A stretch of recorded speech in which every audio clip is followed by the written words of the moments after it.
జ్యోతిస్వరూపిణి దీపలక్ష్మీ స్వరూపిణి అయినటువంటి మహాలక్ష్మీదేవిని మనము ఈ దీపావళి పర్వదినము నాడు ఈ విధముగా ప్రార్థించుకుందాము. దీపస్త్వం బ్రహ్మరూపోసి జ్యోతిషాం ప్రభరువ్యయః సౌభాగ్యం దేహి పుత్రాంశ్చ సర్వాన్ కామాంశ్చ దేహి మే. దీపదేవతాభ్యో నమః. శ్రీ మహాలక్ష్మ్యై నమః. ఓం దీపం జ్యోతి పరం బ్రహ్మ దీపం సర్వతమోపహం దీపేన సాధ్యతే సర్వం సంధ్యాదీప నమోస్తుతే.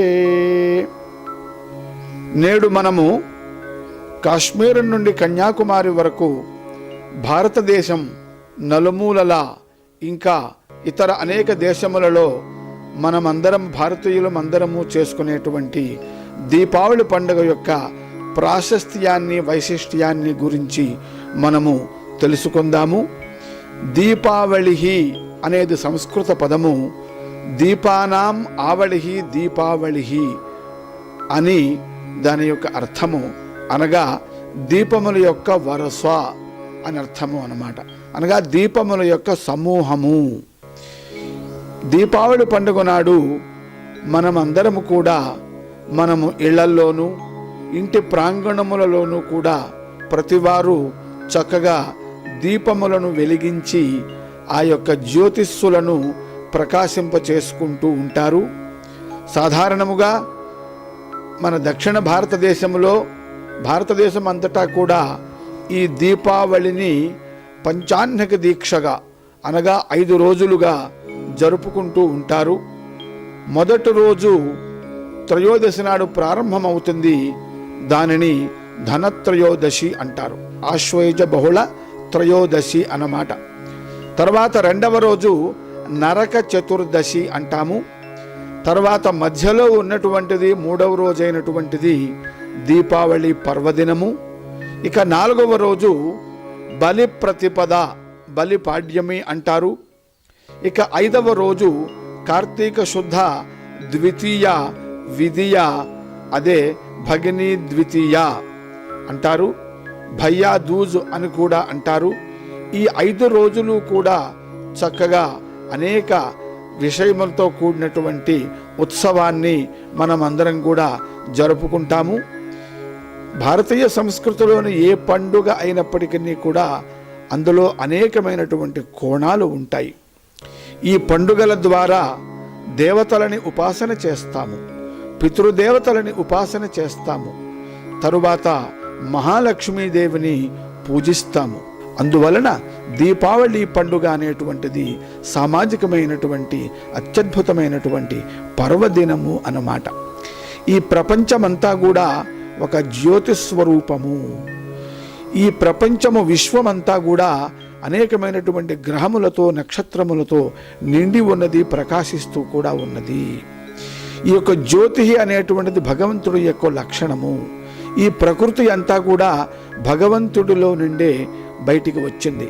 తత్సృష్ట్వా తదేవానుప్రావిశతు అని ఉపనిషత్తులు వర్ణిస్తూ ఉన్నాయి. కనుక భగవంతుడి నుండి వచ్చినటువంటిది కనుక ప్రపంచమంతా కూడాను పరమేశ్వరుని చేత అధిష్ఠితమైనటువంటిది. ఈ విషయాన్ని జ్యోతిస్వరూపమైనటువంటిది, నా లోపల జ్యోతిస్సు ఉన్నాడు, పరమాత్మ జ్యోతి రూపంలో ప్రకాశిస్తూ ఉన్నాడు, నా బయట ప్రపంచం అంతటా కూడా జ్యోతి రూపంలో ప్రకాశిస్తూ ఉన్నది అనేటువంటి విషయాలని మననం చేసుకుని గుర్తు చేసుకుని ఆ జ్యోతిస్తత్వాన్ని మరొక్కసారి తెలుసుకొనటమే, ఆ జ్యోతిస్తత్వాన్ని మనం అనుభవించటమే దీపావళి పండుగలో ఉన్నటువంటి ప్రయోజనము.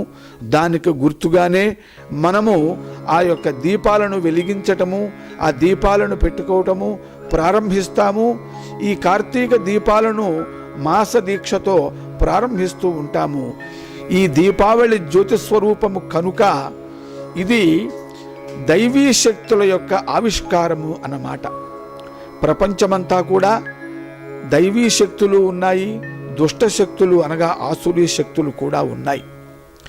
ఈ యొక్క ఆసురీ శక్తులు, దుష్ట శక్తులు సోమరపోతులను వారి యొక్క పరిసర ప్రదేశాలను ఆశ్రయించి ఉంటాయి.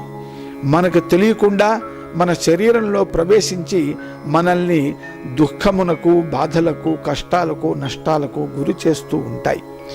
ఇటువంటి ఆసురీ శక్తులను, దుష్ట శక్తులను మనము బయటికి వెళ్ళగొట్టి చక్కగా దైవీ శక్తులను మనలోకి పునః ఆవాహన చేసుకుని మరలా సుఖశాంతులను ఎంతో సంతోషంగా పొందటం కోసము మానవులందరూ ఇటువంటి చక్కని ఆనందాన్ని అనుభవించడం కోసము ఈ దీపావళి పండుగని దీపాలు వెలిగించి జరుపుకోవలసినదిగా పెద్దలు మనకి సూత్రకర్తలు, మహర్షులు ఆదేశించి ఉన్నారు, విధించి ఉన్నారు. ఇందులో అనేక ప్రయోజనములున్నాయి.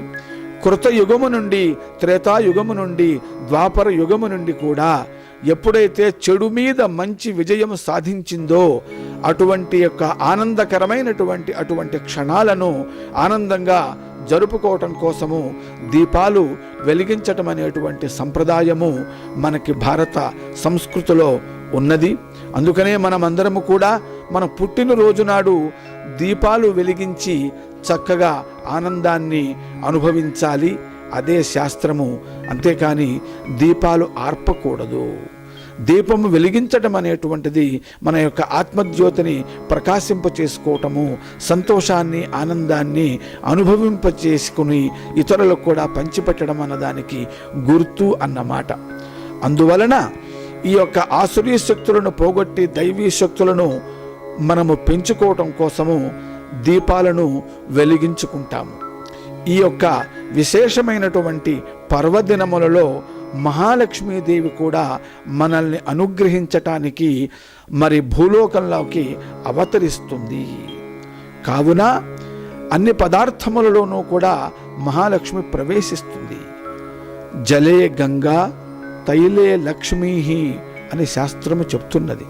అందువలన నరక చతుర్దశి నాడు, తరువాత దీపావళి అమావాస్య నాడు, పండుగ నాడు కూడా చక్కగా బ్రాహ్మీ ముహూర్తములోనే మనమందరము కూడా లేచి ఒళ్ళంతా కూడాను ఆ నువ్వుల నూనెను రాసుకొని చక్కగా అభ్యంగన స్నానములు చేయవలెను. నూతన వస్త్రములను ధరించాలి. తరువాత చక్కగా పిండి వంటలను చేసుకోవాలి. చక్కగా మనం భుజించి ఇతరులకు, బంధుమిత్రాదులకు, పేదవారికి అందరికీ కూడా పంచిపెట్టాలి. సాయంత్రం అవుతూనే మనమందరము కూడా ఆ దీపాలు వెలిగించాలి. లక్ష్మీదేవిని ఆవాహన చెయ్యాలి. ఎక్కడైతే దీపములతో జ్యోతిస్సులు ప్రకాశిస్తూ ఉంటాయో, ఏ గృహములో అయితే ఆ గృహము యొక్క కుటుంబ సభ్యులు అందరూ కూడా ఎంతో ఆనందముతో, సుఖ సంతోషములతో వాళ్ళు విరాజిల్లుతూ ఉంటారో, సంతోషముతో నిండి ఉన్నటువంటి పవిత్రమైనటువంటి ఆ యొక్క గృహములలోనికి మహాలక్ష్మీదేవి ప్రవేశిస్తుంది.